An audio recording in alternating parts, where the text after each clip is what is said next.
Andrea, would you take a roll call, please? Yes, good morning, everyone. Let's see. Actually, first I have to make my announcements. Today's board meeting is being held by an authorized communication device and is being recorded. Questions and comments may be made using the Q&A function or by using the raised hand function. If you are calling in and not using the Zoom webinar link, you may ask questions or make comments by pressing *9 on your phone or using the raise hand function. Please do not use the chat. If any member of the public has any issues submitting questions or comments, please send an email to andrea.sa@phtc.phila.gov and that will be posted in the chat shortly. Please note that all questions and comments received by email prior to this meeting or through the Q&A function during the meeting will be included in the minutes. All questions and comments received before this meeting were shared with the board. Also, prior to today's public session, the board held an executive session during which Mr. Rodriguez reviewed the agenda, and we also discussed the board orientation and the election to occur at this meeting. And that's it. Now for the roll call, let's see. Get my list. Darwin Bove. Absent, but he said he would try to join us later. Cornelius Brown. Present. Nicholas Dima. Present. Andrew Goodman. Andrew? Microphone problems? Yes. I'm here. Okay. Maria Gonzalez. Here. Jenny Greenberg. Present. Rebecca Lopez Chris. I'm here. Michael Johns. Present. Majida Rashid. Present. Herbert Wetzel. Present. We have a quorum and we may proceed. Hey, we have the minutes of May 14th. May I have a motion to adopt the minutes? I make a motion to adopt the minutes from the previous meeting. May I get a second? I second. The motions have been made and properly second. All in favor, say aye. Aye. Aye. Aye. Aye. Opposed, nay. I Minutes have been adopted. was abstaining. I wasn't here. One abstention. Yeah. Okay. I wasn't at the meeting. Executive Director's report. Morning, board and public. Today I just have two items to report on. One, just wanted to talk about a block cleanup that was hosted by staff and the Savetta Group on this Saturday, June 8th, 2024, the Jefferson and Marston site. This is a site where the board had approved turn the key development of 85 properties. It was well attended. I think it was rather impactful. We do have photos. We will make sure that the board gets a chance to see what that was. We were joined by several block captains and residents, and I thought it was a good opportunity for the staff to meet residents. Second item I wanted to address with the board and with the public is just, this is more of a preview. We are working on having reporting that will be on the PHDC website and also on the planning website. And I will share my screen just to explain.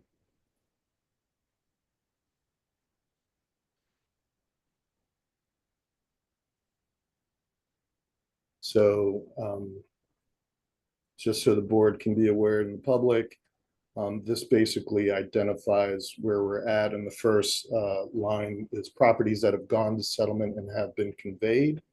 In each category, this is affordable. This is housing units that were done. We have 30%, 60, 80%, 100 and 120% of AMI, and then market rate units, also side yards, gardens, and business expansion.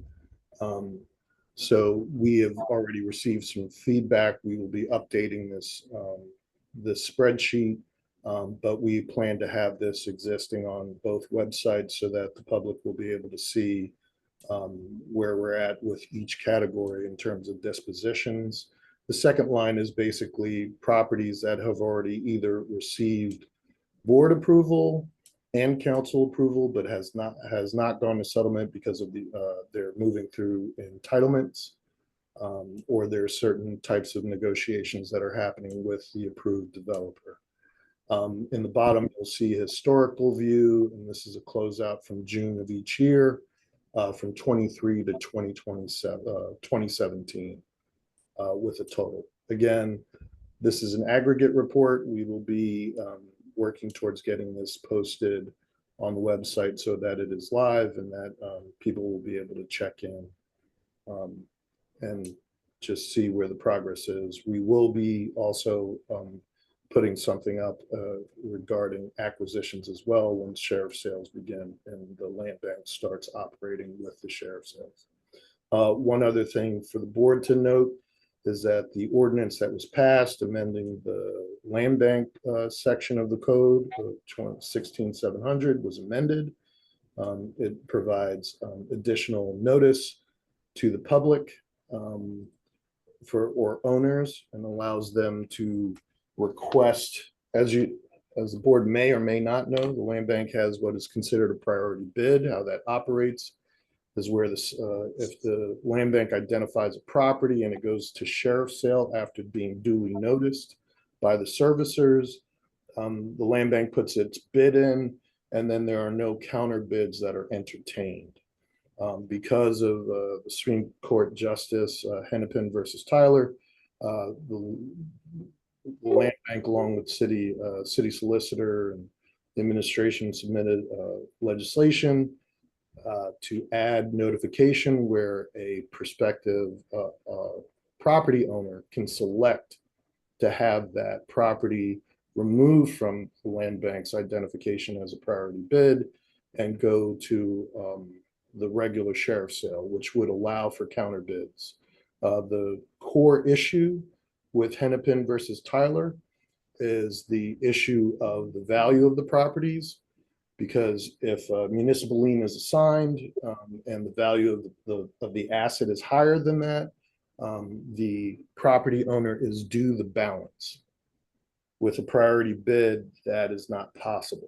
So this legislation allows that. We're working with city law and revenue and the servicers to build in new systems and address the new platform that is going to be utilized. So, and that concludes my report. Thank you, Angel.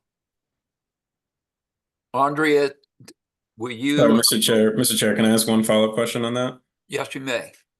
Thank you. Sorry. So now that we know tax sales are resuming in July, does the land bank have the mechanisms now it needs, or does that mean that kind of properties that the land bank is interested in submitting priority bids on would be kind of postponed until the point where the land bank actually can assert its priority bid? We're working with the city to postpone sales so that we have those in place.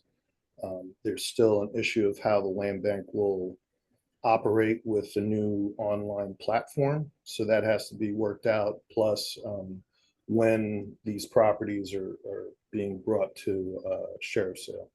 So we're talking with, we have several meetings that we're scheduling after this board meeting with the servicers, GRB and Linebarger, and conversations with the city. Angel, I read the legislation, so we have to give notice.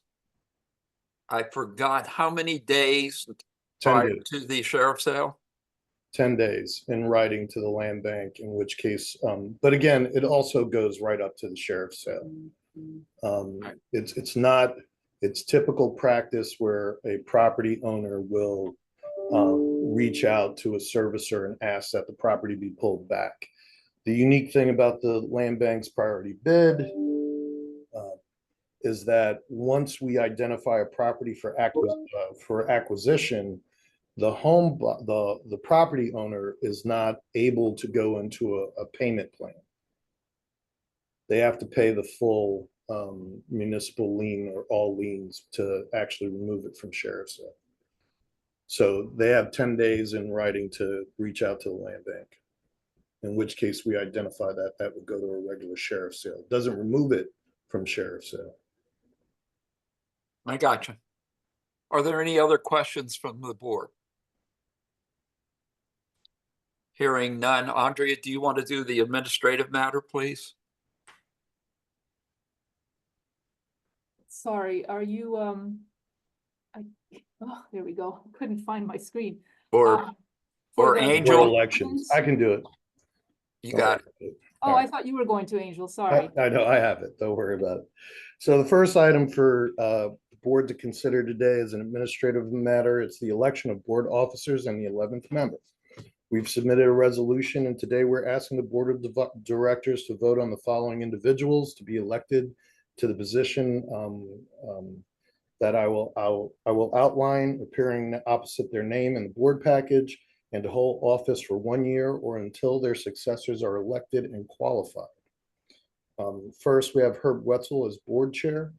We have Nicholas Dima as vice chair. We have Andrew Goodman as secretary. We have Rebecca Lopez Chris as treasurer, and we have Kelvin Jeremiah as the 11th member. Are there any questions from the board? Andrea, has there been any written comments submitted on this item? There have not. Are there any comments from the public?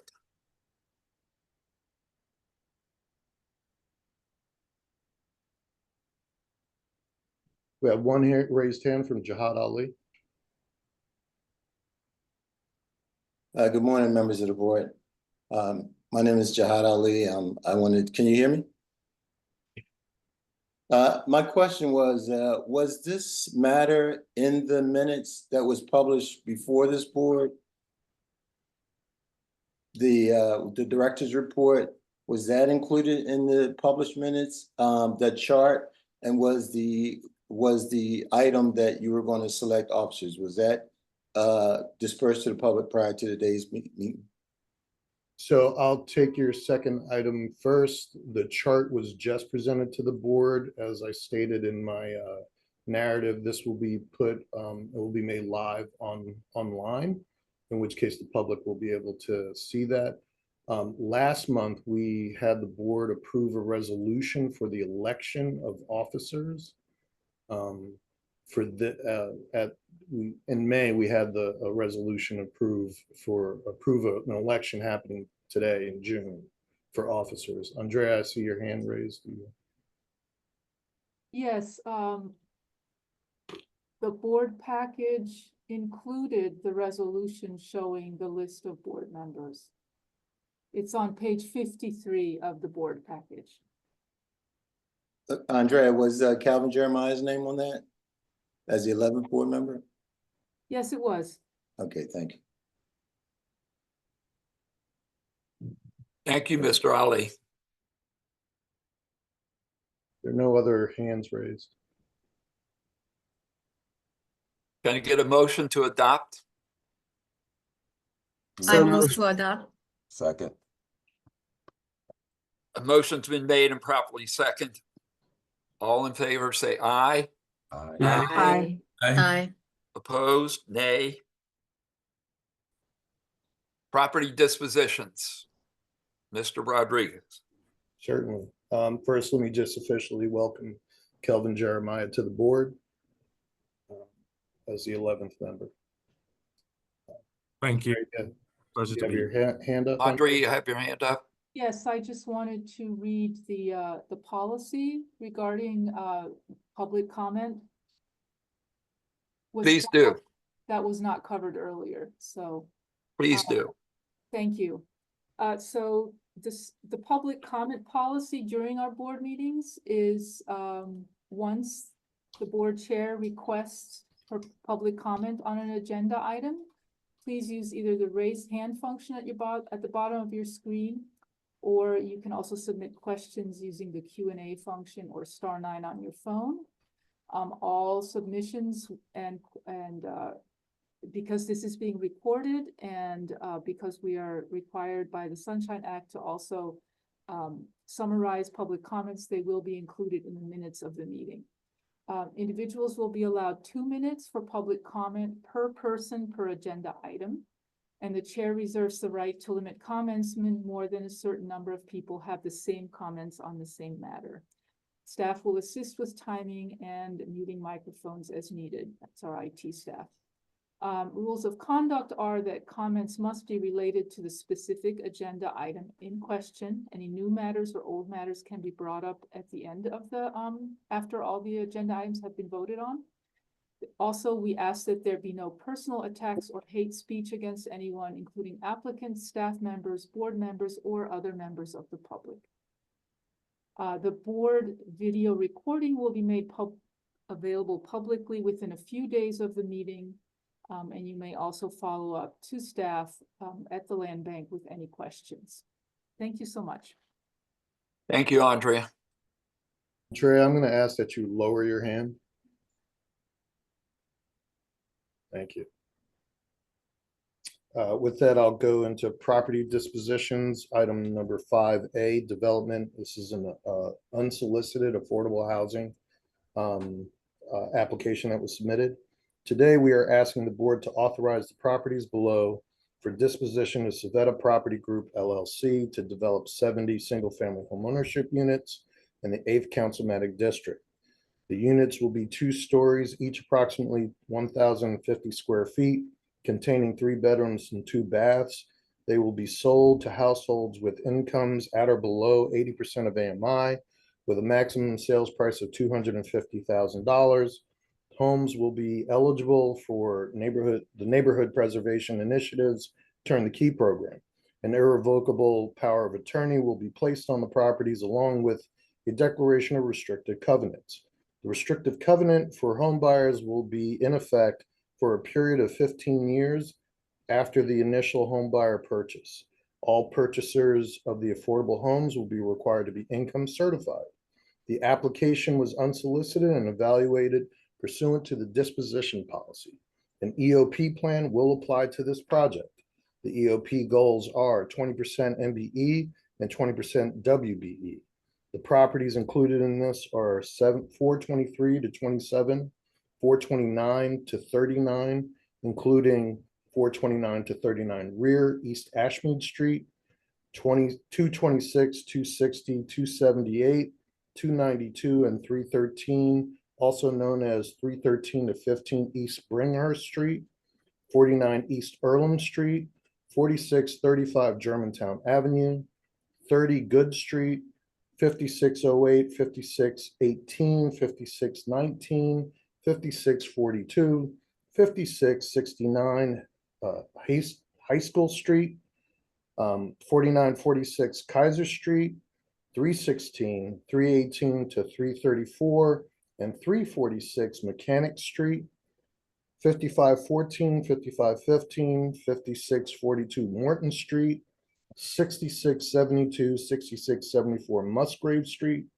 53 East Pastorius Street, 207 East Penn Street, 248 East Phil Elena Street, 35 East Seymour Street, 227, 261, 263 East Sharpnack Street, 111, 112 East Springer Street, 4951, 4957, 4961, 4975 Sheldon Street, 218, 326, 342, 343 to 45 Sheddecker Street, 4925 and 5222 Wakefield Street, 4244 Rieger Street. Thank you. Are there any questions from the board? I just have one question. I know the package says that the homes will be sold up to 250,000. Does that mean every property will be, or do they have a varying schedule that, you know, some may be sold at 250 and some may be sold less than that? That's the cap. So the highest they can go is 250.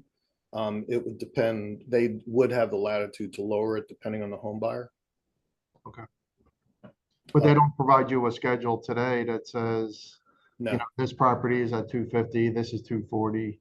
What's being presented today is that all of them are at Just have a 250. max, okay. Right. We do have the developer's hand up, but we also have two board members' hands up. So May I, Kelvin first? may I have just a couple of questions? Has there been any assessment of the contractor's previous performance and their financial capacity to perform? Yes. So the developer is currently developing other projects for us. As part of our due diligence, when we review it, we also look at what the developer's capacity, we review term sheets, LOIs, and also their balance to make their bank balance, to make sure they have enough equity to actually get to closing. We keep a running tally of each developer that comes to us if they have multiple projects so that we understand they have the financial capacity to do so. And secondly, thank you for that response, Angel. I think I heard you correctly that this was an unsolicited proposal. Correct. Has there been any other unsolicited proposals for any of the subject properties in that they're being asked to be transferred to this developer? No, not qualified applications. We haven't gotten any in the 8th district. Okay, thank you. With Michael Johns. A couple of questions. Thank you. How many parcels to date has the land bank disposed of to this particular developer? I couldn't readily tell you off the top of my head. I would have to follow up with you on that question. And what is the rubric that is used to review unsolicited proposals? And am I correct that it includes project design, public purpose, offer price? Correct. We use the legislated rubric. So that brings me to my concern with this developer, and not the developer, but the number of units that we've disposed of to this developer, and the design is part of the rubric that's reviewed, and we're presented with the same floor plan, the same elevation, no matter what area the project is going in, no matter what block it's going in.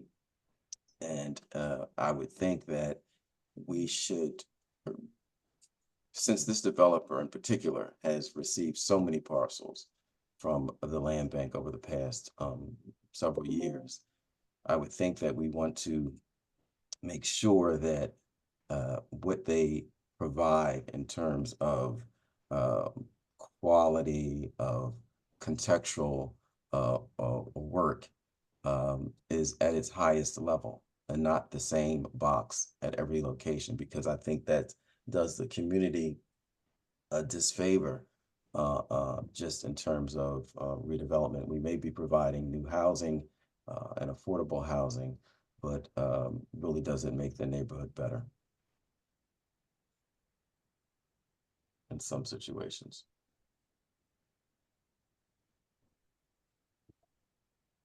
My comment.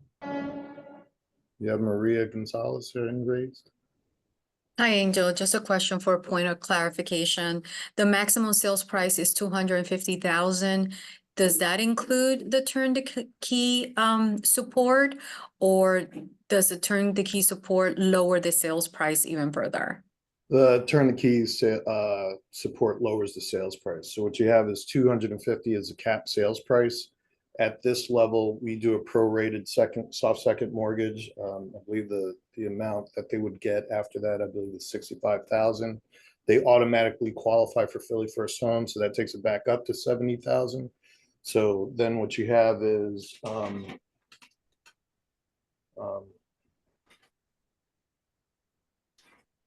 you take it down to 175. Our 13 partner banks typically, at a minimum, put in an additional 10,000, taking it to 165.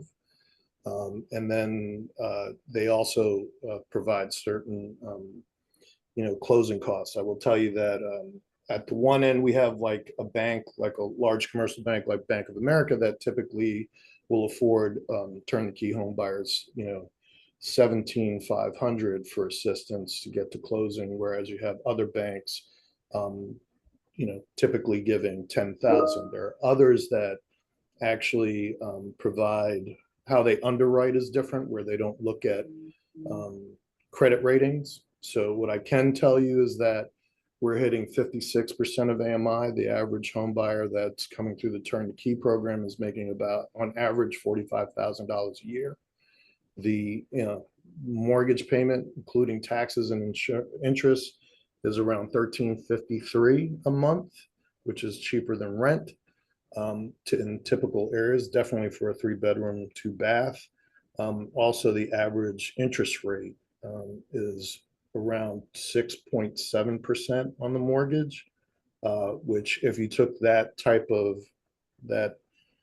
client persona of 600 or 640 credit rating, 45, and you put that through a mortgage calculator, you'd be looking at 8.2% on the interest rate. So the turnkey, the 250 is just where it starts at, and then we buy it all the way down. So the developer included all those assumptions in their proposal? In terms of the sales price?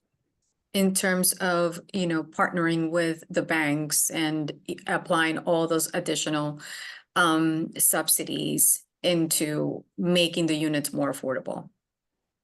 Well, I think the developers en masse across the board look at a pro forma as to what can they build. They know what the sales price is.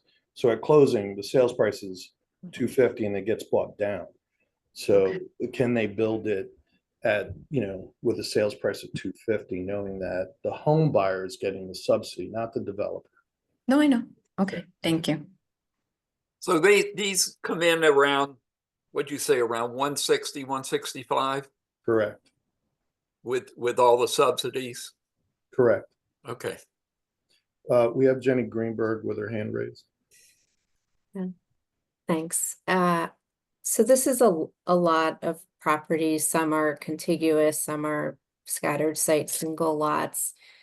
I was interested whether the project proposal includes phasing or what the time frame is. The proposal typically would end up with phasing, yes. So they wouldn't be starting across, it's a large area. Yes. But the developers on the line, they can speak to that if you want to hear it. If you're okay with that, Herb, to have Mike Thomas speak. Okay. You can unmute yourself. Hi, Brendan Tomasetti, co-founder of Civetta Property. Okay. We can hear you. Yeah. Hi, Brendan Tomasetti. Can you hear me okay? Yes. Okay. Hi. I'm co-founder of Civetta Property Group. My name is Brendan Tomasetti. Just wanted to comment on a few of the topics here. First, with regard to design, while you'll see similar floor plans and design on some of these homes, please know that we do absolutely consider the fabric of the neighborhood. For example, if in the neighborhood or even on the block, we've got homes with a front porch versus not, we modify to suit the surrounding situation. Likewise, if it's largely 2-story homes, we go with 2-story homes. If it's 3-story homes, we're doing everything we can to meet the fabric of the community. We work with a first-class architect. We build all brick, typical Philly row home style. And with regard to phasing, I did want to make it known that yes, we intend to phase this project out in 3 phases. And our typical turnaround for construction is 6 months or less. So start to finish, groundbreaking to ready for sale.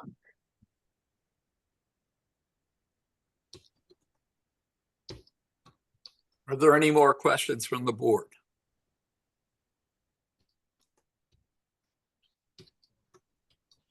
Andrea, is there been written comment submitted on this item? Mr. Chair, yes, there have. And I will summarize them because I cannot read all of the letters that have been received. So we received letters. I'll start with one property first, which is 292 East Bringhurst Street.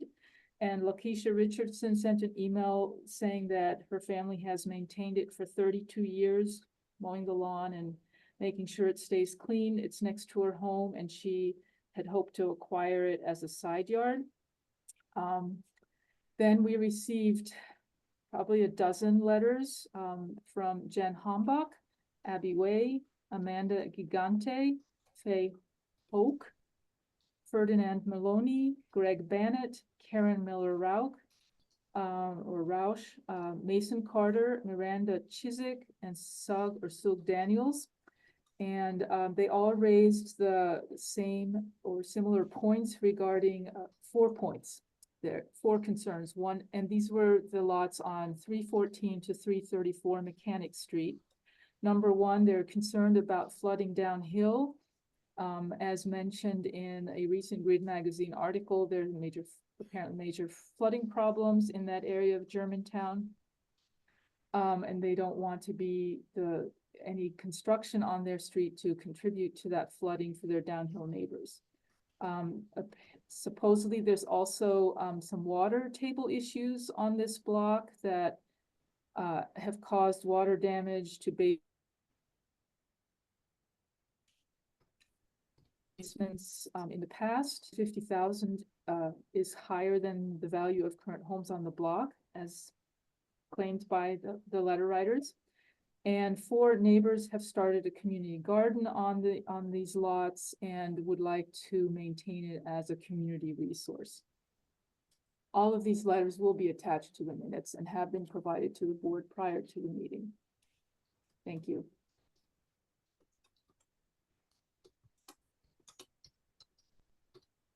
Apologize. I forgot to mention that, and Jen Hombach had started a petition and that opposing the garden, and 103, that petition received 103 signatories. Opposing the development or the garden? Regarding opposing the development. And then also, I shouldn't forget, because it's important, we also received a petition that was circulated by Anthony Fullard, who explained the proposed disposition to a lot of the neighbors in the Germantown area, and received 44 signatures supporting the disposition. Thank you, Andre. That also was provided to the board. Thank you. Thank you. Are there comments from the public? You have Anthony Fullard with his hand raised.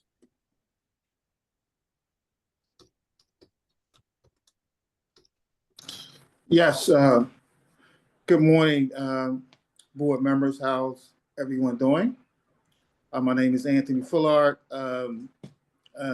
Actually a developer myself, and but also work within the community in the 8th district with the Councilwoman Cindy Bass. A few things I want to point out is that we are in support of development, especially housing development, and this turnkey project has done wonders for the community, done wonders for the middle-class worker in the city of Philadelphia, making home ownership for a long time affordable for those that are working. And so that's why we support this development, because as the conversation had went on, that the houses start at $250, but we've seen Savetta and some other developers that understand how this process works, that the end user could be in a mortgage for about $180,000 for a new 3-bedroom home. We also was able to have a tour with the councilwoman just to show her the product that was being developed and also erected. And she was very, very happy with the product. But as what Brennan Savetta shared, that I know that Michael John's concern was, which is a very valid concern, of how the projects are developed, that is uniformity with the surrounding structures. And so, that definitely will be taken into account on all of the different blocks. And then lastly, yes, we went around to the community. Right now I have a email from some of the local people that we spoke to, who a young lady named Tracy, I can't pronounce her last name, but she has 20 home buyers already from our communication and our outreach to the community. 20 homeowners that are interested in this turnkey project to be homeowners in this process. So in conclusion, I'm in support of this particular project. I think that there is a concern of I thought I heard some concerns about the repeated developers. I think those are valid points, but I think that the turnkey project is something that needs to continue on, especially within the 8th district, that solely needs that type of home ownership development. Thank you. Are there any other public comments? We have Joyce Smith with her hand raised. Hello, thank you. Yes, my name is Joyce Smith. I'm a resident of East Parkside and also serve on the board of Centennial Parkside CDC. And thank you, Angel, for answering the questions I put in the chat. I just have 2 more. I'd like to know if how many projects or applications are pending in the pipeline, and if approved, those applications that are pending, if approved, will there be, I guess, enough inventory for those projects to go through? And if you can give me an estimate of when this turnkey project will expire. Well, I'd have to follow up, and we can put this in the minutes as to what's in the pipeline and the number of applications that we are considering for turn the key projects. As far as inventory, applicants are making submitting applications for parcels that exist and are currently available in the inventory. So it's not an issue of a shortage of inventory. As for the turnkey program, we have currently we're moving through that issue. There's still the bond issuance still exists. I know that both council and the administration have committed to, they see the value of the Turn the Key program. There is a legislative process to deal with closing out this current bond issuance and going through the process of doing another one. I think we're in the 3rd year of the bond issuance, if I'm correct. Is that correct, Nick? You would know better than I. So that was a yes. So I hope I answered your question. Thank you.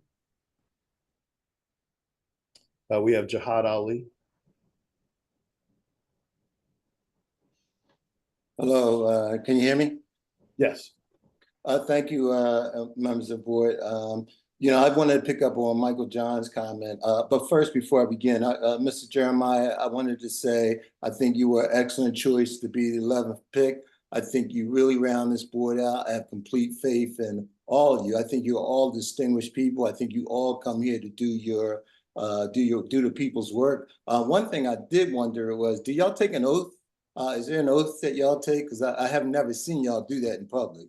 I don't want this to count to my 2 minutes, so I wanted to make those comments about Mr. Jeremiah. You can talk about the oath later. But Mr. Jeremiah, I wanted to pick up on Michael John's comment. This developer, I've attended these meetings for a while. So, I think I've been going to these meetings for almost 10 years. I'm very familiar with most of you in all your different capacities. including you, Mr. Jeremiah, the distinguished lawyer, Darwin Bouvier. I've battled with him on many zoning issues. So, but the issue that I have about, I agree with everything that Anthony Fuller said about the turnkey program. I think so far before this board got rounded out, I think Mr. Rodriguez has done a tremendous job.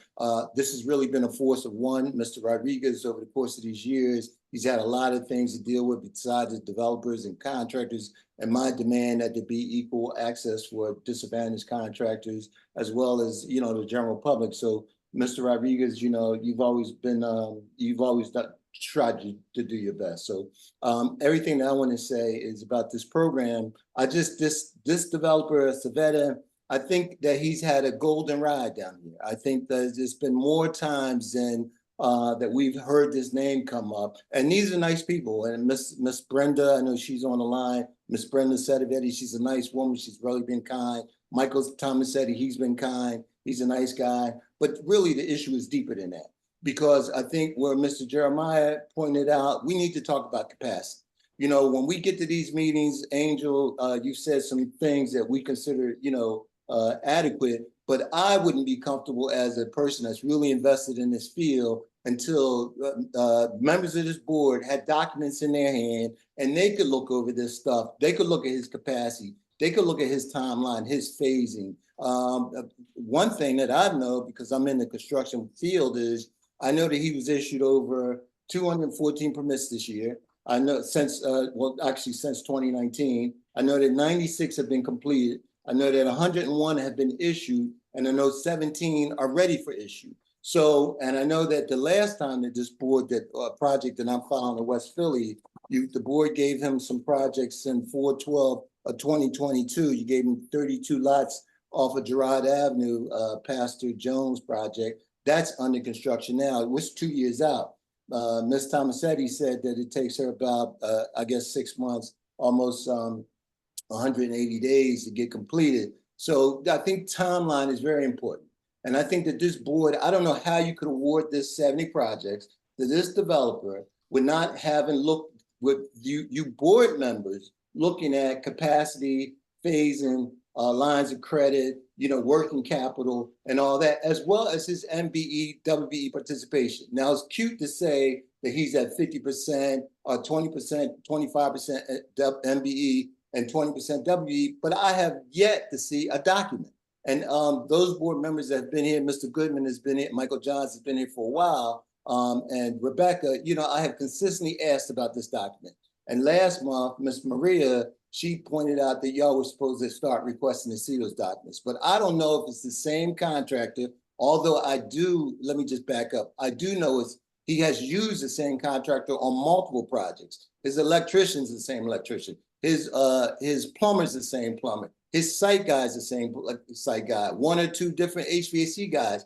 And I work at the Enterprise Center. We have over 350 contractors. Only one of our contractors got to do some site work on one of his jobs after I came down and met with Michael. But all the contractors that we sent down, they said they were only given an opportunity to do one house, and the prices that they were quoted was wrong. Now, if you look at it from a contractor perspective, if you told me I'm gonna do 50 houses, 60 houses, my price is gonna be a lot different. So I'm asking this board to table this for you, Mr. Jeremiah, Herb, Nicholas, Andrew, Michael, to look at some stuff. And Michael, one thing I like to point out, when you talked about the cookie cutter, cut and paste on an architectural firm, I bet you there's still a line item in that budget of over several $100,000 for new plans, but they're using the same architect. It looked like the same plans. So I just want y'all to use some caution before you award this. Thank you for allowing me to speak. Thank you, Mr. Ali. Are there any more public comments? We have Lakeisha Richardson. Good morning. Hi, I'm Lakeisha. Andrea kind of let you guys know about my concerns. I am at 290 East Bringhurst Street in the Germantown section of Philadelphia. And the property directly next to me, pretty much adjacent to my side and backyard, is 292 East Bringhurst Street. We have been maintaining the property, as Andrea has spoken about. There was a home that was there previously that was removed, and during that time when the city took that home down, it disrupted the foundation. It causes the houses to shift. There are 3 houses that are here now. My house is the one with the side yard. And then there's another home that's directly next to that one. In between that time, we have maintained, as she said, you know, the weeds, the trash, even extermination, and removal of snow over the years. So I have a few concerns with that and would like to oppose actually 292 East Bringhurst Street, as it is almost part of our yard. And as I say, we have maintained it. I'm sure when you guys came around, maybe someone has seen, it is definitely not a lot. And if there are neighbors that are on, we probably attest to that as well. But I definitely would like to see that be opposed, and if possible, that we could definitely purchase that. I personally didn't see anything, and I can't say that it wasn't distributed, but I had never seen anything about this property being here next to me available at any time. I did go online once the letter came out. It was available at that time, which I kind of talked to Andrea about, but it was, you know, taken down at that point, and all. But we hadn't seen anything. But the main thing is, I just like to see for the property to remain the way it is. And then parking is a big issue on our block as well. So, you know, to add more to that would definitely be an issue. And I know a house was there previously. However, that was at least 30 years ago, and there are more cars today. So I just want to put that in there. Thank you for your time. Thank you, Ms. Richardson. We have Are there any Allison- more public comment? We have Allison Weiss. Yes, thank you. Several of my concerns have been addressed, but I question the process about acquiring these properties and then allowing developers to develop on them, especially those that have flood issues. And I wonder if there has been a review of those properties, and those properties that are in a flood zone and that do present a problem have been thought of, because I do believe the federal government has an acquisition program where they will acquire properties that are in a flood zone so that they can remain as green spaces and prevent danger to homeowners' property. So I wonder if there has been some consideration to that. And in addition, I know that one of the properties, 217 East Penn Street, is adjacent to the Germantown Kitchen Garden. And I know at one time the garden had wanted to acquire that property, but was unable to do so because they could never figure out how to. I don't know if they're still interested, but that would be a concern. So, thank you. Thank you. Are there any other public comments? We have Richard Barea.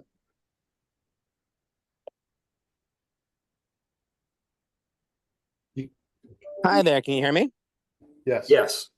Hi, the land that we want to comment on today, we're over on Mechanic Street. We actually live here at 336. And I'm actually standing out in the space right now. I guess it's actually like 10 parcels. That it's probably the largest of all the different spaces that are being asked to be conveyed. And yeah, what a beautiful piece of land this is right here. We talked to one of the neighbors here, and she, first off, has said this served as a community garden for 30 or 40 years, ever since the land here used to have houses on it. And she actually said they were actually all condemned because of water damage. And this is going back 50 or 60 years ago. She said the people that were living here, they started seeing spots, and eventually the water table was high here and started to damage all the houses, and they ended up demolishing all the houses.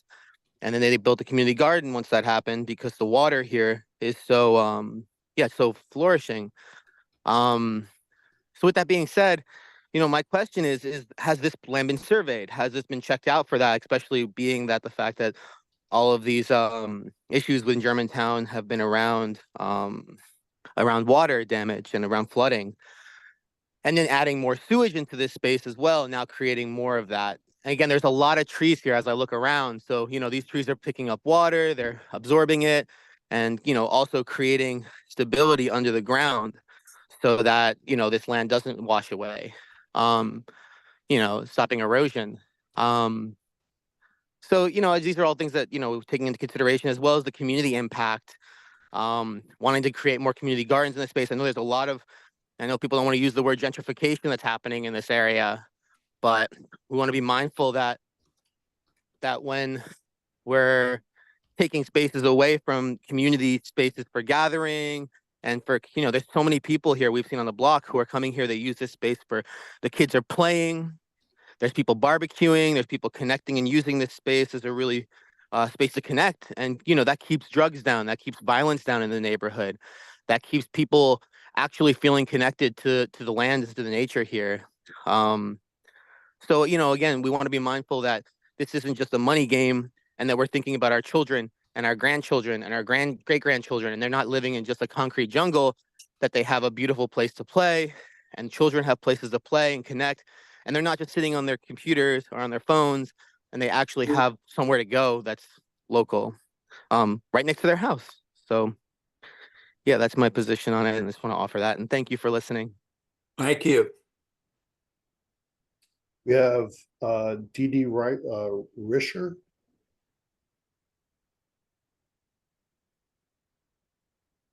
Okay, I'm not sure if the board can you hear me? Yes. Okay. I'm not sure if everyone can see the question and answer. Can you see that, board members? If you can, I said some of what I put in the question and answer, and Angel, thank you for answering some of that.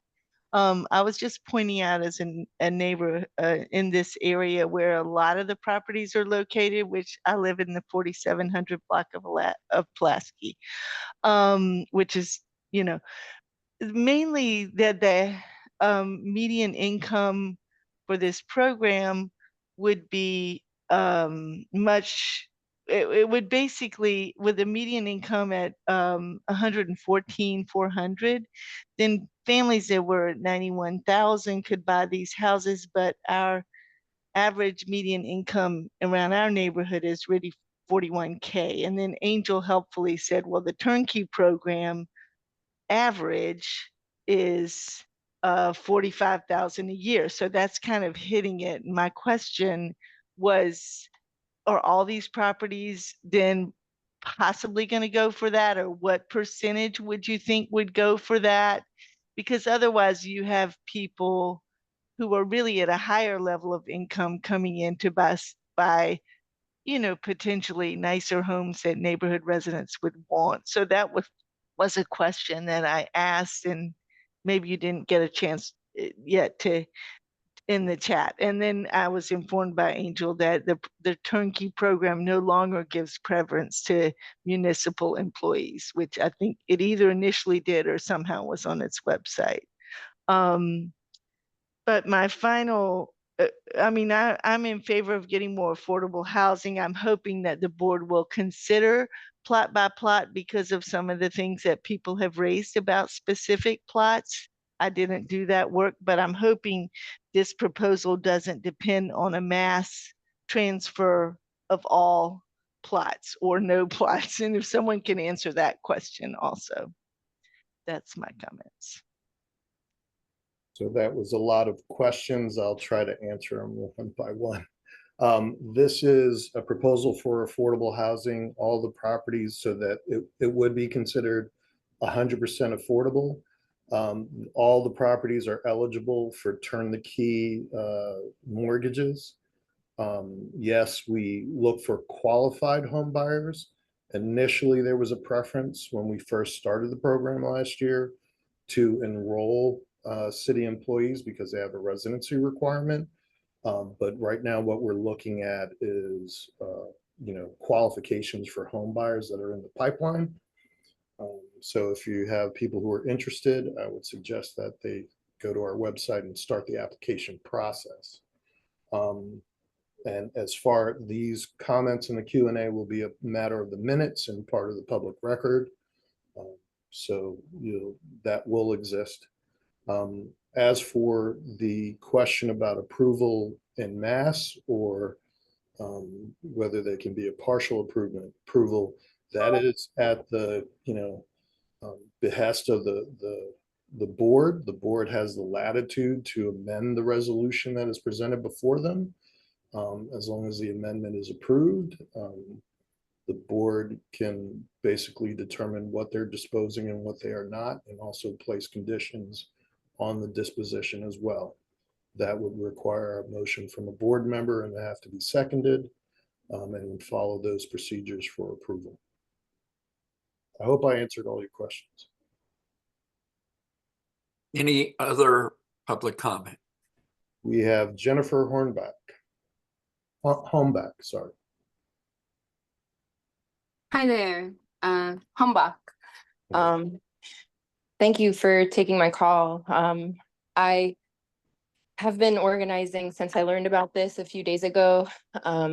It's definitely the most beautiful component of this neighborhood that we live in, this land next to our house. And it's weird that it's here. Like, if you look at these 70 different lots that are up for grabs, like all of them are 1 or 2. This is 10. And I think it's for really good reason. I interviewed the most elderly woman on my block last night, and she moved here in 1971. And she said in 1971, this lot was a fruit tree garden, and they grew like crazy because the water underneath is so dense. It looks like, honestly, there's a dam like built behind the back of this block. There's like a cliff. So there's definitely some huge waterway that's running through this land. And that really needs to be addressed before this land is conveyed. I did read somewhere in the Q&A that that's what happens after it's conveyed, which doesn't seem to make sense because this land has a beautiful history of a community garden. It's been rebooted by my neighbor on the other side of the land a few years ago. They've started to put in veggie boxes and a shed. But she has testimonial of elderly folks when she was there in 1971 saying that there was a well underneath of them. There was huge water damage to homes that used to be here. And the home that's at the first part of this parcel, 314 or 316 East Mechanic, she said in the 2000s that had a giant sinkhole from water damage and was demolished within 3 days. So there's definitely something funky with the water here in this land. The block is built different. The street is super narrow right there. It's almost like developers, when they first built this block, knew that and tried to restrict development here, just the way that the sidewalk looks. So parking would definitely be an issue. Human health impacts, like people that would move into these homes would ultimately be stuck holding that bag, is her concern, my elderly neighbor and mine. Because yes, I want affordable housing. Yes, I want like sustainable development, but I do not want to hurt people in that process by building in places that are gonna get flooded or cause mold. So yeah, really hoping that that can be addressed and that there's hope for this to be a community garden for years to come. Thank you. We have Joyce Smith. We also have a hand up from our board member, Kelvin Jeremiah.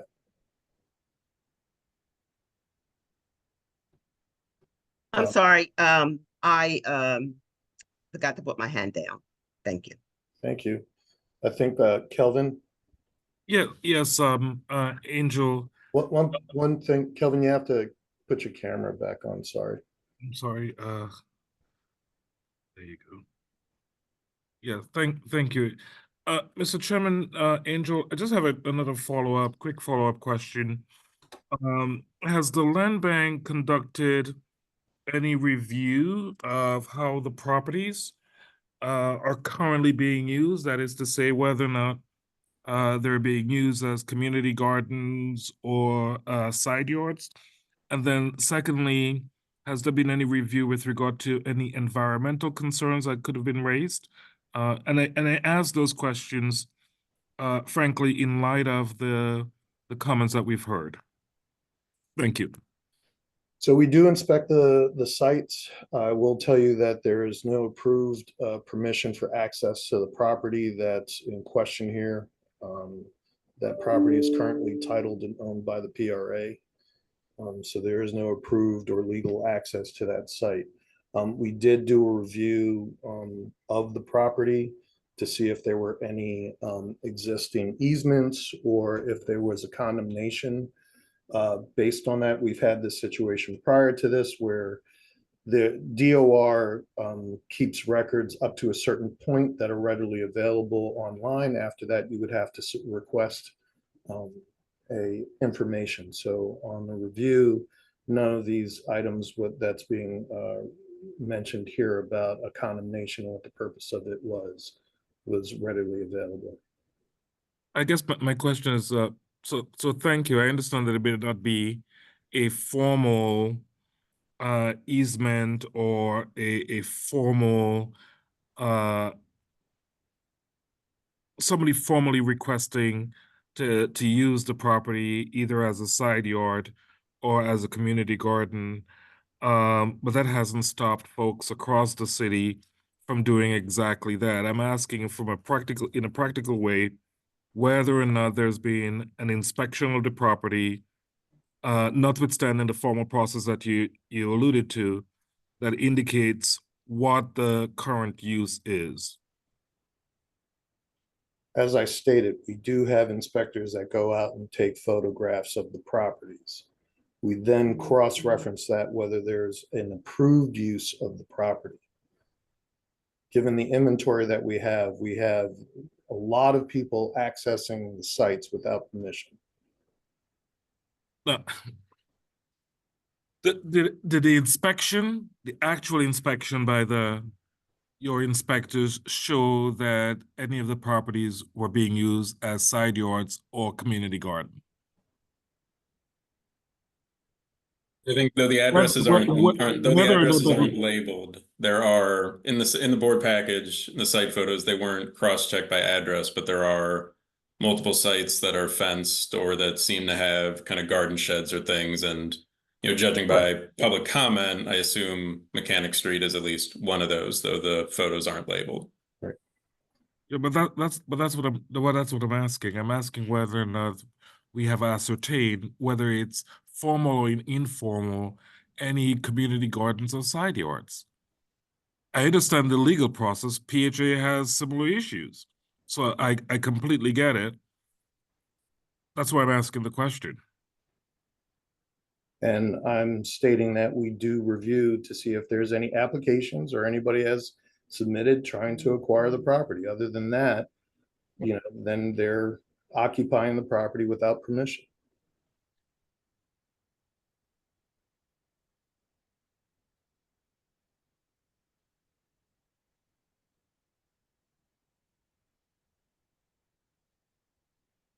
Jennifer, just go ahead and just jump in there. Thanks. I just had a comment in terms of using formal permission to use land as a threshold here. For a number of years, there has not been an application available to apply for an urban garden agreement. There are many people gardening on land who have tried to get legal access and have not found a pathway to do so. Thanks, Jennifer. Exactly. Can I suggest that if the board members have a motion around this proposal, that they make it? Like, if you don't agree with it or you want to have it changed, you should just go ahead and make that motion. Yeah, my understanding is we've heard from one neighbor who represents that they've maintained a side yard for many years, and the other parcel is the larger parcel. Which street is that one on? Mechanic Street? Yeah, it's Mechanic Street. Does the board want to entertain a motion to set those two aside for further use, but continue with the rest of the disposition? So moved, Mr. Chair. Is there a second to that? I second. The motion's been made and properly seconded. Andrea, do I need to through the former protocol and ask for public comment on motions to amend? You're No, muted, okay. Andre. Thank I'm you. sorry, no. Okay, so a motion's been made and properly seconded. Um, And so just to clarify for folks who are listening, what we have done is we are pulling out 2 properties for further review. That doesn't necessarily mean that they're out of ever being developed by this developer. Is that correct? That's correct. Right. So just so folks who are listening understand that this requires more conversation. And so if there's people who have vested interests, they need to make themselves known. Yes, and if they want to continue the uses that they so describe, there's going to have to be a process by which they gain site control over those parcels. But now, doesn't this, if they're taken out, doesn't this change the development deal? Doesn't this change its pro forma? That's exactly what I was thinking. I'm not so sure that it does. It sounds to me like the Mechanic Street properties might be quite expensive to develop it with the water department's requirements for stormwater runoff. I don't think it does, and I don't think it should prevent us moving forward. So we have a motion to remove Mechanic Herb? Street, and what is the, Herb? if yes, I might, the board can resolve with the amendment to ask for, prior to settlement, give provisional or conditional approval, provided that an updated, set of pro forma be supplied. so you're gonna, so if we adopt this motion, an updated pro forma will have to be provided that meets our underwriting criteria without these properties in the project. Is that correct? Correct. Okay. So would that come back to the board for approval? No, not necessarily. Only if Board it didn't, only if it was a problem with meeting our criteria and it wouldn't move forward at that point in time. Correct. Am I correct? Correct. Okay. So let's be specific. The motion deals with 318-34 Mechanic Street. Am I correct? Correct. And what was the single side yard? 292 East Springhurst Street. Okay. And it's 316 to 334 East Mechanic.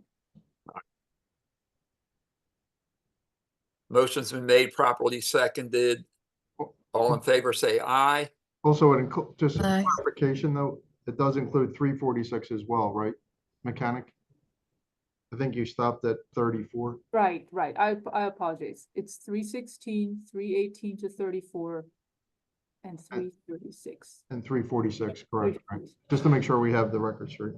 Thank you, Nick. Appreciate it. All in favor, say aye. Aye. Aye. Opposed? One, aye. All right. So can I get I think we already have a motion on the disposition resolution, correct? You have a motion and an approval of an amendment. So you've approved the amendment. All right, so now I need a motion to approve the amended resolution. Can I get a motion to adopt the amended resolution? Make a So motion moved. to adopt the amended resolution. Can I get a second? Second. All right. So Andrea, in terms of our process, are we back to square one, or we're ready to approve? I Yes. think we're ready to approve. There's a Got you motion. ready to approve Gotcha. that motion, and you got it seconded. Okay. Motion's been made and properly seconded to adopt this amended resolution. All in favor, say aye. Aye. Those opposed, nay. Nay. Ayes have it. Side yards. Mr. Chair, if I may, I just wanted to say that I think that I would recommend that we evaluate the way how unsolicited applications are reviewed, just so that there is less confusion at the board meetings and we know exactly, what we're approving. So there are less changes and also there's more clarity to the public. And doesn't, put us in a bad position where we have to make some tough decisions when we don't have all that information. So I just make that recommendation for unsolicited applications. I really appreciate it. And I think one of the things we're a reconstituted board with some very talented people who've been here a long time and new people. We got some work to do. And I'm working on getting charters for 3 specific committees. And I think a lot of the work that folks are talking about today can be done in that committee level in terms of what our policies are. Why are we how are we disposing of properties in an unsolicited way? Do we want to do more requests for proposals where we frame what we're looking for rather than react to somebody's proposal? So we're working on that now, and hopefully we'll have a charter for at least 3 committees that will be circulated to the board for your review and comment. Thank you. Also, thank you. And if also you can provide an accounting of all of the unsolicited proposals and who was awarded those unsolicited proposals and how many properties they were awarded and how many properties were developed out of those awards. Thank you, Michael. Angel, we can get that together, right? Mhm. You got it, Michael. But Mr. Chairman, in light of those concerns, which I do share, do we want to instruct at some point putting a hold on those unsolicited until we've had an opportunity to review them and review the process and procedures around it? Because I got to tell you, it makes me incredibly uncomfortable. Just You froze. Hey, I'm in a land bank board meeting. Sheldon, you froze. Can you repeat the last part? forgive me. I was asking the chair whether it makes sense for us to hold off a bit for some period on awarding unsolicited proposals until we've had this reconstituted board has had an opportunity to review its policies, procedures, and process around it, because frankly, it makes me incredibly uncomfortable. And that's just, I wanted to put that on the record. You're muted. Muted her. I don't know, for some reason my. No, No, not you, Kelvin. No, it's Herb. It's muted. There you go, Herb. There I go. No, I share your concern because you really sort of, the power of the public ownership of these properties is the power to shape their reuse. Mm-hmm. And it should be a thoughtful process, not a reactive one. And I think this board needs to consider what policies and the manner in which we implement those policies get us to very thoughtful projects that we can all be proud of, that take into consideration the communities that we're doing this in and the impact on those communities. I just want to ask Angel, is there any major unsoliciteds expected in July? We have several coming in the 3rd district. It's part of the Urban Developers Association. These are minority developers. We've been working with them, and I can say there are about 10.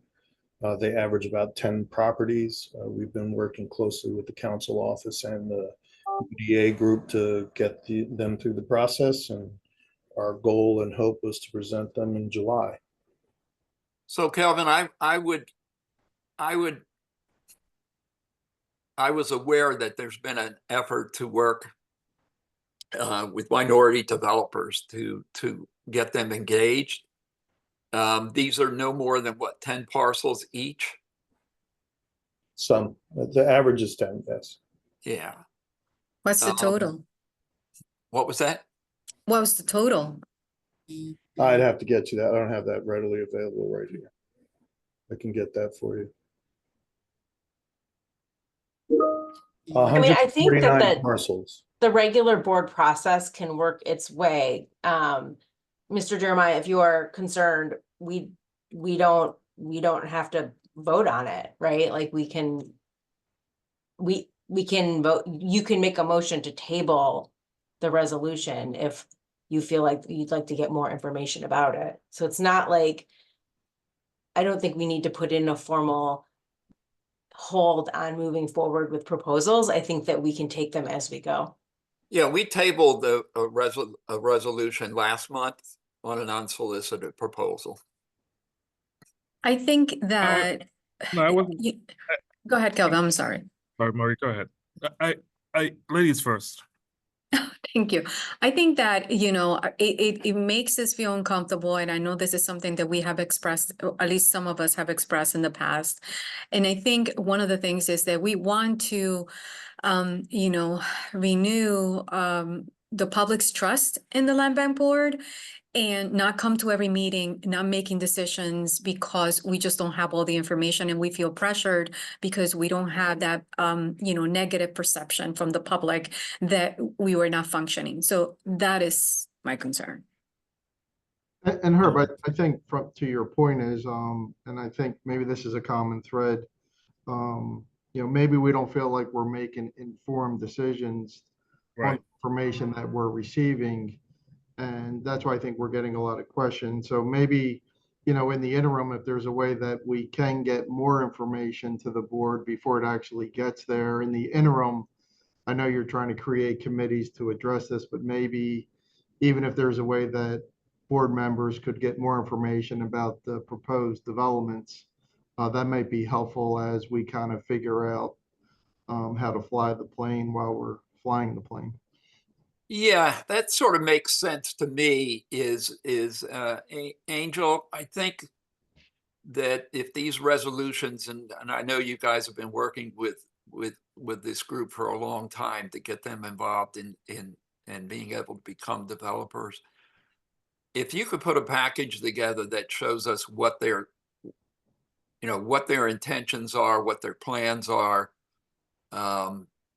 at least 2 weeks before the board meeting, it would really, I think it would be helpful, but I'll ask the other board members, would that be helpful, or is there some other way that you want information so we can look at them in advance?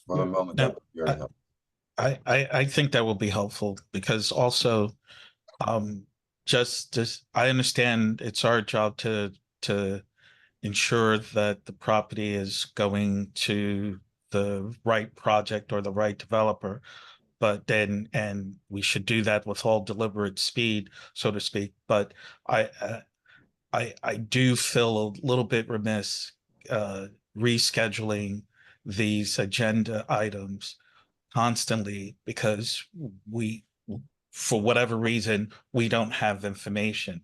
Now, we should have the information, but I'm also thinking from the applicant who's seeking that property. They're dealing with their own timelines. Right. If they have to put a pro forma together to present it to a lender, and they're they believe that it's going to be on a July agenda, then everything can fall apart. Likewise, just with the example that Angel brought up, we have 10 minority developers, all with unsolicited. If we were to reschedule them, that could jeopardize their plans as well.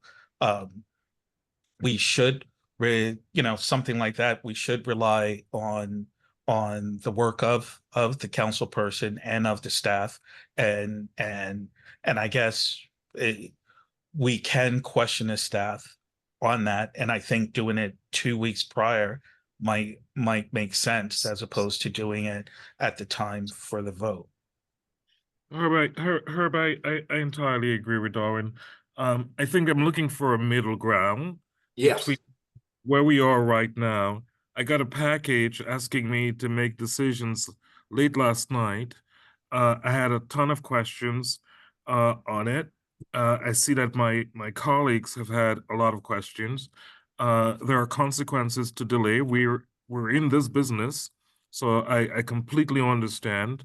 But I think from my comfort level, I think what I would need would be, as you suggested and as Darwin suggested as well, getting information well ahead of time so that I can do my own due diligence, so that I can reasonably rely on the information and ask questions so that I can make an informed decision when I come to these meetings.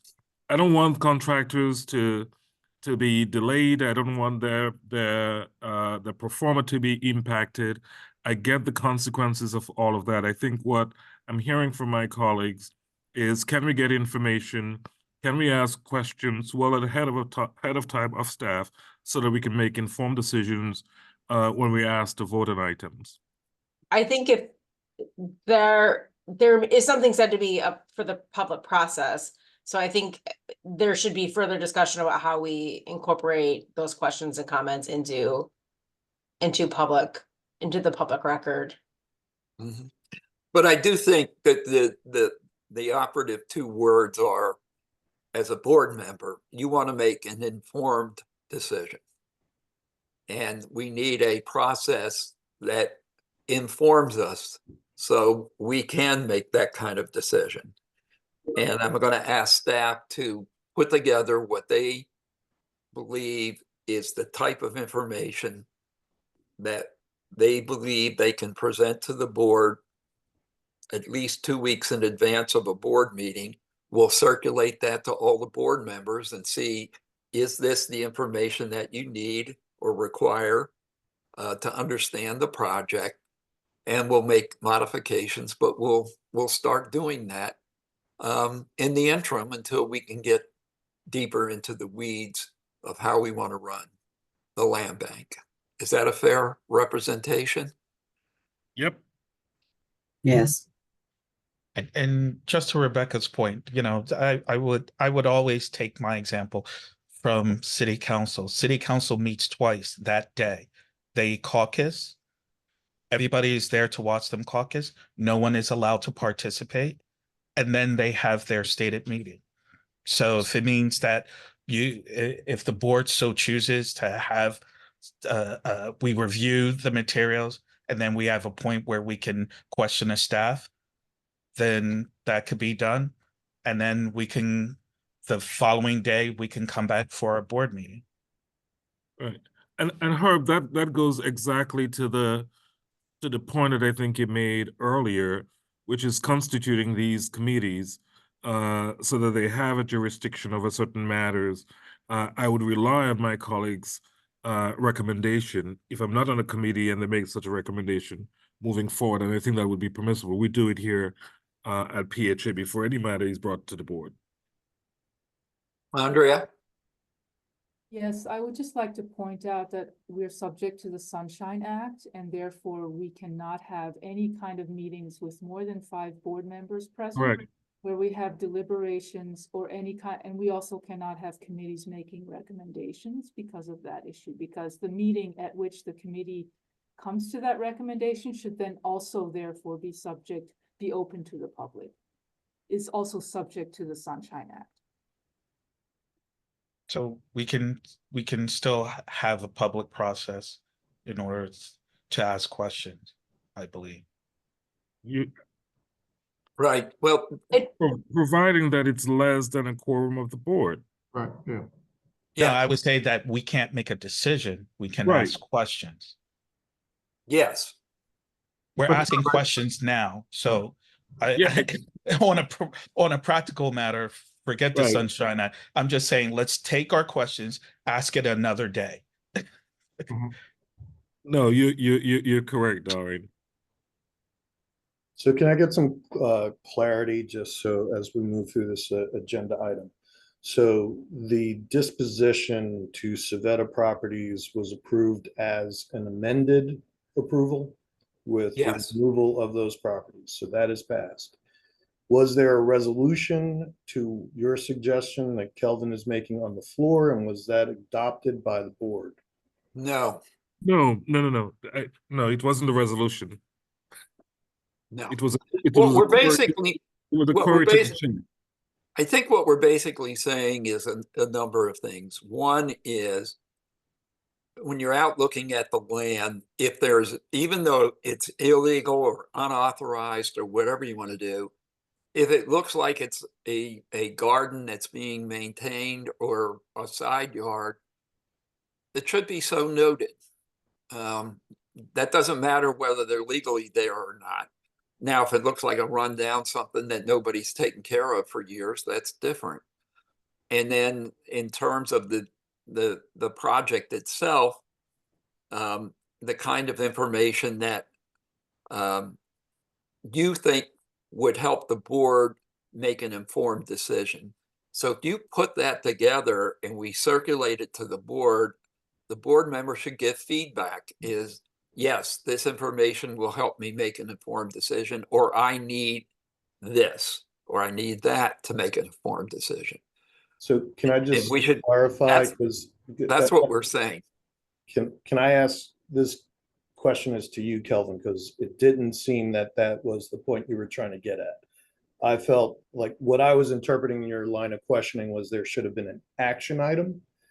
Like if we identify a legal occupation of a property, which is rampant in Philadelphia, what is it? Either just, you're just saying to identify so that issue in the board package? Yes. But not Yes. to, you're not asking us to do. You're not opining on it. No, it's exactly as Herb suggested. I'd like to know than not know that there is that the property is being used, how it was being used, to the extent that you have observed it and through an inspection. But I'm not asking you to do anything beyond that. I think the larger question surrounds policies and process, and I'm not making a resolution on that. I was making a question, an inquiry of the chair and of our members. I think part of what you're hearing, Angel and Andrea, is the board is saying what creates uncomfort is when you hear public comment from the next door neighbor saying, we've maintained this for 30 years. It causes pause in people's minds. So if there's a photo of it and it says, but they don't have any legal basis to occupy it, fine. It's on a line next to that address, so that no one's sitting at a board meeting and hearing folks come forward saying, hey, we've kept this for 30 years. Why are you taking this? Why are you building on it? Am I sort of in that one thing capturing what people are talking about to know that? Yes, sir. Before we vote. Okay. Can I just clarify process that when we do our inspections, we do check to see if there had been an application or any kind of request? I know that Ms. Greenberg had mentioned about there is a difference between disposition and transfer of title and license agreements. No, the land bank and PRA do not issue license agreements for insurance issues because we are not self-insured. So I don't want to lump them all together. If it's about disposition, there is an avenue for people to apply and to take title to the property. If we get an application, we understand there's interest. I just want to point out that we do that due diligence. If there is none, we don't hold up a proposal because we will check with the district office to say, hey, we have this occupation. Is it your desire that we approach them to make it legal? Or do you want to see affordable housing? Those conversations happen all the time. So prior to bringing any proposal to the board, we do that level of due diligence. I just want to put that out there, that there are multiple conversations prior to presenting to the board. Angel, And you know, and I understand that, Angel. Mhm. But I think what we're doing is we got to figure out a way to get information that is pertinent to making a decision to the board, not hearing it in the board meeting, but understanding it in advance of it and being able to ask a question. Not understood. Not vote, not make a policy, but ask the questions like, yeah, did you reach out to the district council person and do they want it to remain a gardener? I mean, yeah. And your answer could be, yeah, they said they looked at it and said yes, so we're going to offer them to convey the property to them. You know, Yeah, my point whatever being, it would is. never come to the board if that was the situation. We would pull it off of the. I got you. proposal. I got you. And again, I think it's just like little things, right? Because as Angel said, he is giving us the information. But I think a good example is, hey, here's a picture of all the lots. But, you know, just add, hey, this is the property address and the current use. So you already did all that. We know you did that. But from our perspective, you know, we're looking at a picture, but it's just a really narrow picture of that property. If the address and just the current use, I think that would really help a lot. And even if you want to add, you know, the current use, let's say it is a garden, or you could just say there is no official agreement with the city. And I think that would address a lot of questions. The information is already there. You're just presenting it in a different format. I just Thank you, Nick. want to ask for a quick clarification. Angel, did you just say it's not possible to get a license agreement for on city-held insurance. land anymore? What if the Be applicant clarified. has So insurance? You're saying city-held land. There's a difference. The Department of Public Property is self-insured. They can issue urban garden agreements. Okay. Land Bank and PRA, which issued individual garden agreements, which has to go through a broker and acquire third-party insurance, does not issue license agreements for 1 year. The reason for that is our insurance company is requiring that anybody who wishes to access our property show up with a commercial policy and indemnify all the agencies. It is cost prohibitive. Also, at this point, the trend in insurance companies is to not allow activity on vacant land. They just want it as vacant land. If you are on that property, you are trespassing. So they don't want to see activities, whether it's passive as per the, L&I code of you got a sitting, area, or whether you have a jungle gym and a kaboom set. They don't want to see any of that. So we do not issue license agreements for 1 year because of insurance concerns and the losses that we would consider. All right. It's not just the vacant land, but the sidewalk conditions and all of that. We do encourage people to, if you want to acquire a property as a garden, get incorporated under the state, become a nonprofit, and you're more than welcome to acquire the property through that process or go through the side yard process. That we're more amenable to transferring title. We want to dispose of the property. Having people access land while it's still titled to us is a huge liability and concern because we do not, it's getting tougher and tougher to get insurance. So historically, if the leaseholder had a certificate of insurance and indemnified the redevelopment authority, that was acceptable. You're saying that's no longer acceptable? We're talking about individual garden. There's a big difference between the scope and scale of what NGT would do, where you may have 10 parcels at a garden or whatever, and you have the capacity to issue us a deck sheet which indemnifies both the land bank and PRA if there's mixed parcels in the bundle, versus one person who wants to get an individual lot that's within 1,000 square feet of their property. So I just want to also clarify for the board that an individual garden like license agreement, what's stipulated in the is that you don't have to live adjacent to the property. You can live across the street and up the block from that property, but you get a license agreement.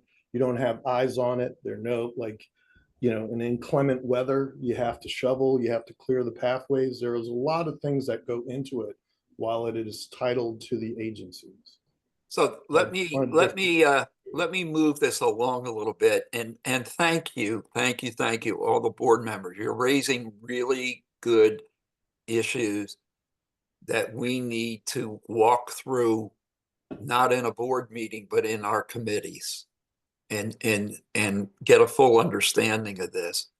Unless there's something else to add, I would like to move to actually making decisions on giving people a side yard. Okay. Is So, everybody okay with that? Yep. Okay, let's go with the side yards. all right, today we're asking the board to authorize 166 West Cumberland Street for conveyance to Pura Garcia in the 7th Councilmatic District as a side yard. The applicant owns and resides in the adjacent home.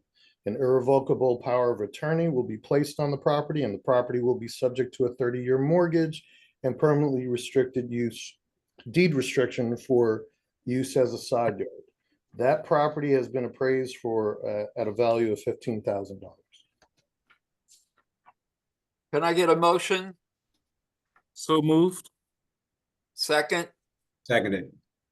The motion's been made and properly second to dispose of 166 West Cumberland Street to Pura Garcia under the terms and conditions that were outlined. Next. Are there been any written comments, Andrea? There have been none. Are there any comments from the public? On this item. That's correct. We have Hearing none.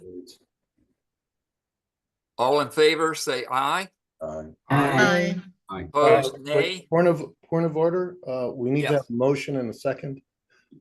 There was, I believe was there it? was. Oh, we Yes. did? Sorry. Yeah. It just got went out of order. It was a little Yes. out of order. Sorry, I got thrown by that.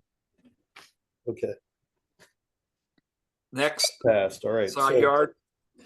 Today, we're asking the board to authorize 2537 Mutter Street for conveyance to Janet Hernandez in the 7th Councilmatic District as a side yard. The applicant owns and resides in the adjacent home. An irrevocable power of attorney will be placed on the property, and the property will be subject to a 30-year mortgage and permanently restricted for use as a side yard. This property has been appraised at a value of $20,000. So are there any questions from the board? Are there any written comments submitted? No.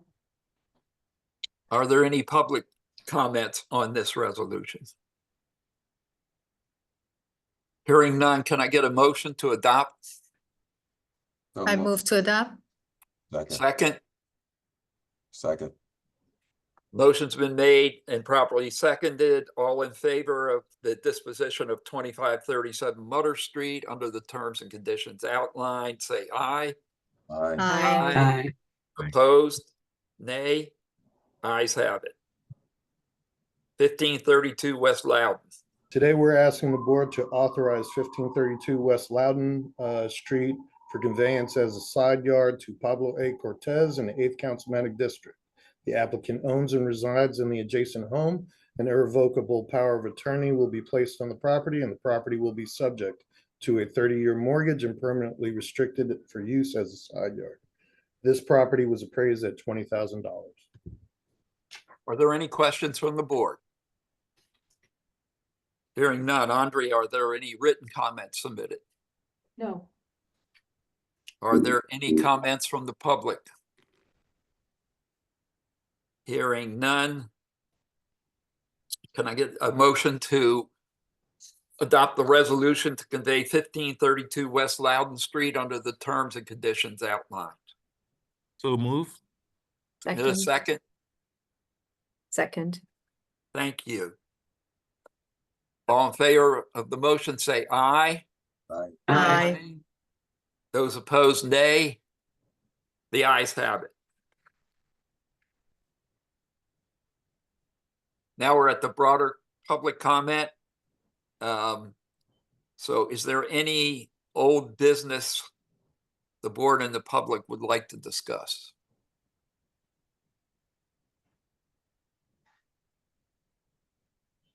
We have None? several hands raised. Who? We have several hands raised from the Okay. public. We have Altrina Nixon.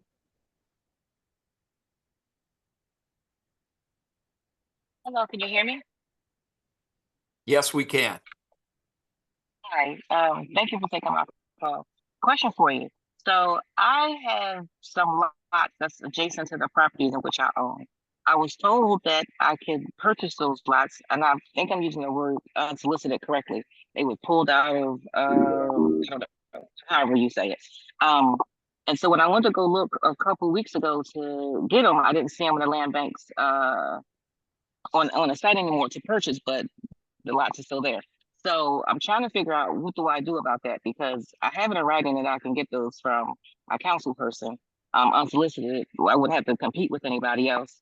I've been emailing and I can't really get any traction. So I know you guys only meet once a month, so I don't know if I could come down to the land bank, or how can I get my situation resolved quickly and not, keep emailing, and because I think I email and I get maybe one response to 4 or 5 emails. And that's been consistent actually for a few years, but basically I'm just trying to get this resolved as quickly as possible. I can come downtown in person, it's not an issue, but I do would like to get this addressed quickly. Angel, who should she direct her email to?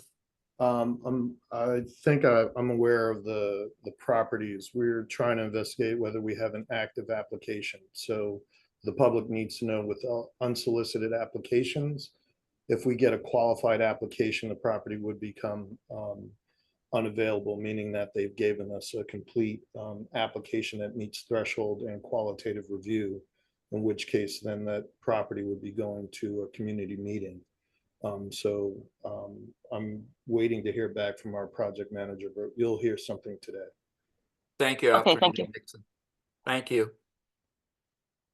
Anyone else? We have Winnie Brenton.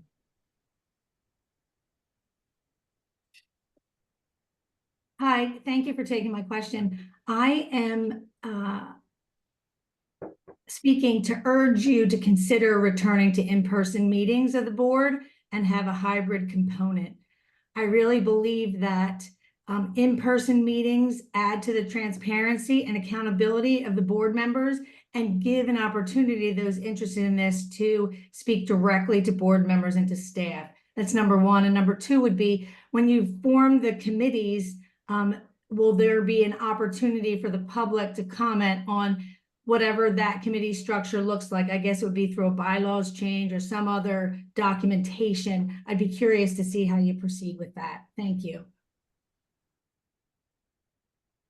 Yes, I think what you'll see is if the charters are drafted and ready for the board, they'll be part of the board package that would allow you to comment on them. And thank you for your suggestion regarding in-person meetings. That's something we are going to be discussing in the next several months. Anyone else? We have Jihad Ali. Oh, can you hear me? Yes. Thank you for allowing me to speak. I just wanted to follow up on Mr. Jeremiah's point. And to me, what I heard you all acknowledge was that you haven't been making informed decisions. And I know that as a participant in all these meetings, and I think Michael Johns he's been Michael and Andrew and has been on the forefront of always trying to, see what was going on when these developers like Savetti was coming up, because, he's really just hit a home run when it came to this. And I guarantee that, Jeremiah, when you check in and see about these unsolicited proposals, that you will regret the decision that you made passing this forward. But I'm a team player and I believe in y'all, so I know going forward it will be better. But I did want to comment on what I talked to you earlier about. We have developers letting millions of dollars in contracts go out. And to Angel's point, he had given some testimony a while back that said you do an aggregate form reporting out. We wanted more clarity on that. And I think Maria had asked for that. So I think going forward, we like to see more clarity on the contractors and the subcontractors being used on this job. Because most of y'all know I work for Della Clark. Della Clark has been on the forefront of making sure that we have a level playing field and trying to ensure that African Americans are given opportunities to compete. In closing, I wanted to say that Minority Developers Program is unique. To me, in my opinion, it was a failure. As it really came out, I think the small contractors they're talking about, you're talking about two different type of contractors.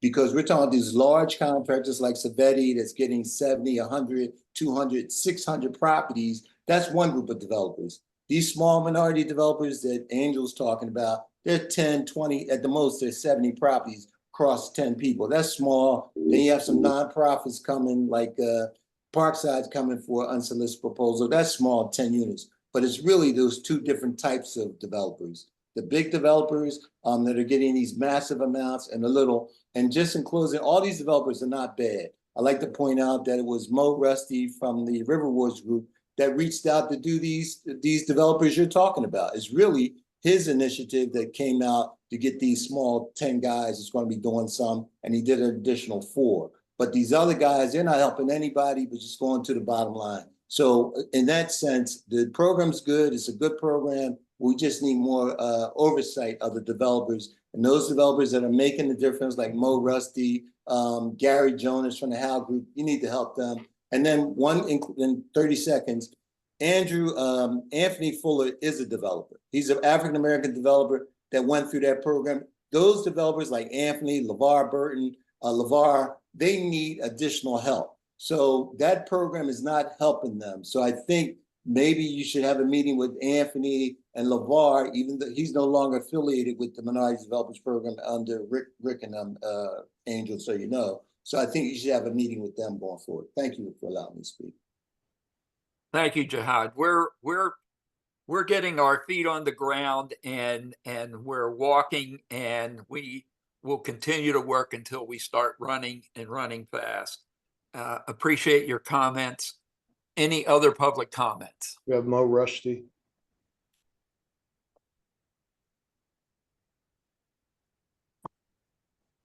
Chair Wessel, thank you so much, and all the honorable members. I just wanted to, I'm representing both as president of the BIA and as the chair of the Philadelphia Accelerator Fund, and co-chairing the training committee on the UDA, the Urban Development Association, for bringing a lot of Black and brown developers with a goal of 50 to 60 Black and brown developers that actually access public land, and doing more on the turnkey projects. I would say that today is one of these conversations that, you know, for the first time in a long time, that I've seen a really kind of like a, you know, let's actually find out what's happening here and why, you know, why things are not moving. And you know, part of what's happening here is a lot of politics. Developers are very simple. You know, you give me a legislation, you give me a process, I follow it, I expect an outcome if I am successful in presenting exactly as a developer what is required. It is presented in a specific fashion, a deposit is paid in a specific fashion. You know, staff evaluates it, goes to the board, it gets a yay or a nay, we move on, right? And we deliver homes to the people, right? The people are out there. We have done an open house that saw hundreds. I have a list of 500, okay? Not mostly, all African-American buyers for turnkey homes. Average buyer is making $20 and $21 an hour.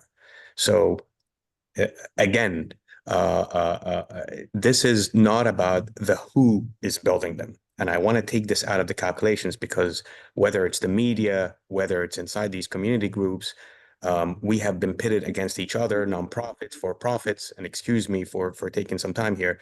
But at the end of the day, we are serving the people. We are delivering home to the people. The end result is what's important. Yes, the UDA is going to be delivering 90 homes, give or take, next month. Shavetta, Michael Tomasetti, is one of the people who are actually training 4 out of the 9 that are going in next month. And I'm talking here today about his personality as a person that really wants to see change and stuff that's happening on the ground. The last thing I'm going to mention here is, if we are going to be talking transparency, and transparency is extremely important so that people can understand exactly where the bottlenecks are, okay? And some of you will understand what I mean here, where the bottlenecks are, okay? We have to also be transparent together and see how much, and me as a member of the public here, I am questioning and asking the question to Angel staff and the board. Can we have a list of all the land that has been booked on the side for different organizations, whether they're for-profit or nonprofit, for over 5 years and 7 years? I would like to see that list, because I know it's in the hundreds. It's in the hundreds, and nothing is being done. Okay, so if we are going to be transparent, let's be transparent across the board. And at the end of the day, the transparency will only serve the end user. That $21 single mother or a small family that's trying to get a single family home with a most amazing program that a lot of people are saying in the nation, that is offering a $75,000 non-payable soft second, okay, for people to buy homes for less than $2,000 or $3,000 down payment and an $1,100 payment. There's not a program for home ownership that's like that in the nation. I'd like to hear if there's anything like it. And so to get developers encouraged, okay, and I say developers, whether they're for-profit or non-profit, the process has to be streamlined, okay? We got to remove the roadblocks. We got to remove the roadblocks to encourage people to come in, because these developers, at the end of the day, leverage private money, okay, to build these affordable homes. Thank you very much. Thank you, Mo. We have Jesus Rivera. Good morning. This is my first time being on a meeting like that. I've only been here for 3 years. But my understanding is that you have lot properties that you're going to concede to private developers so we can make affordable housing. It's not that you're selling the property, it's just that you're conceding. What we were considering was disposition of the land. They would have a contract and a requirement to develop. What the board was considering was what type of housing. This is affordable housing, considering what the sales price would be and the AMI. In the application, they have to provide schematic plans, also show financial feasibility and their wherewithal to actually complete the project.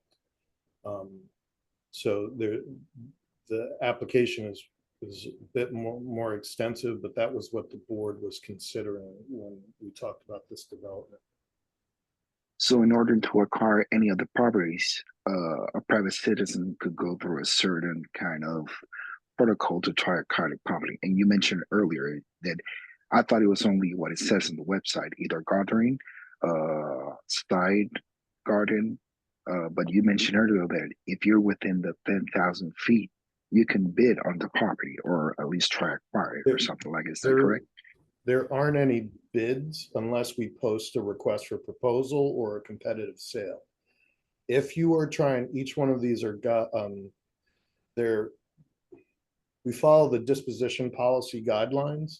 So depending on what your end use is going to be, if you're proposing an affordable housing project, you would follow those requirements. If it's mixed income, you would follow that.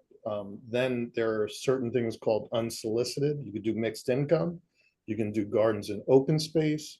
You can do a side yard application. Each one of those uses, or a community benefiting use, each one of those uses comes with its own stipulations and requirements and has its own application. So on our website, you could pick the end use and apply for that property if it is available for disposition. But it's only for developers. weren't you? No, any, bringing the up- side yards are for residents. If you have a parcel that's city-owned or agency-owned, I should say, that's adjacent to your property, meaning either side or rear, you are eligible to apply for that if you're the owner occupant. If you are looking to have a garden, you have to be considered a nonprofit. It's not a 501c3, but you can get a nonprofit status through the state. It's fairly low threshold to get that, in which case then we can convey the property. What we were talking earlier about was we don't provide license agreements for open spaces for insurance consideration, but we will transfer title, meaning we will sell the property if it's an allowable use. Angel, weren't you doing like trainings at one point, some public sort of webinars? Yeah, we're trying to finalize, we have videos that we're trying to edit and place up on the board. That's also one of the projects we have for the next couple of months where people can watch videos as to which proposed use to access and learn the process. So Thank you, Mr. if Rivera. I just one last question. So if the properties today are all approved, that means they're gonna be already in the key program that you were talking about?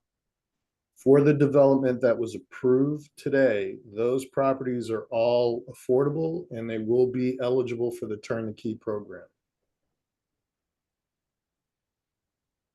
Thank you. We have Jeremy Blatstein. Hello, Chair Wetzel, Land Bank Board. Thank you for taking the time to hear my thoughts. First off, it's alarming when we talk about transparency to say forget the Sunshine Act. It's very important. The Sunshine Act is a very important thing. So I just want to make that clear that is slightly problematic. Secondly, the goal and the kind of the direction that the Land Bank Board is voting on for a project that is unsolicited is if it meets the standards of the land bank. And that's the 5149, which was voted on by City Council. For the Land Bank Board to then insert their own personal opinions into the process needs to be re-examined. Additionally, one of the main things that kind of is said is whether or not the City Council member is willing to move the land that is being proposed. And as Mo mentioned, having that list of properties that is earmarked would be helpful for everybody so that there is a clear and transparent process. And the last piece I will say is if the process isn't streamlined and we are going to be allowing illegally occupied lots to not be moved, no land will be moved, and you'll continue to see this backlog that was laid out in the Inquirer article today. And I really just encourage each person on the Land Bank Board to understand what the goal of the land bank is and follow through on the goal of creating as much affordable housing as possible. And that's from the direction of City Council. And it's not up to the Land Bank Board to decide whether or not it meets these different thresholds of affordability. That should be left up to the City Council members. And it should really be a yes or no vote and let that move along to the City Council person. And the land bank shouldn't hold up a vote if a City Council member is not on board. Allow that to move along in the process and allow that to stop at the City Council member. Thank you. We have Darwin as the same. Yeah, I just want the record to reflect, nobody said do not follow the Sunshine Act. We said that we should model ourselves as City Council. They have two meetings. They have caucus where they ask one another, the president asks about agendas, no decisions are being made, and then they have their stated meeting where they actually vote. Yes. And just for clarity purposes, because I noticed not all the comments are about old business or new business. I'm not sure there's a definition for that, but I'd like to work with staff to get some clarity on that as we receive comments. Is there anybody else to publicly comment? There are no hands raised.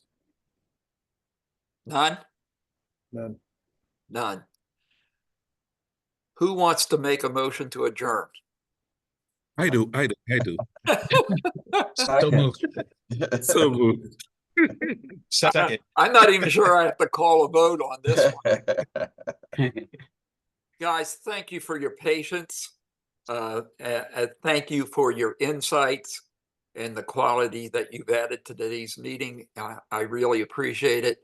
We got a lot of stuff to figure out, but we got to find a way to do this in the most expeditious manner while being transparent and sensitive to the communities we're disposing land into. So I thank you. And I'm going to go get something to eat. I'm hungry.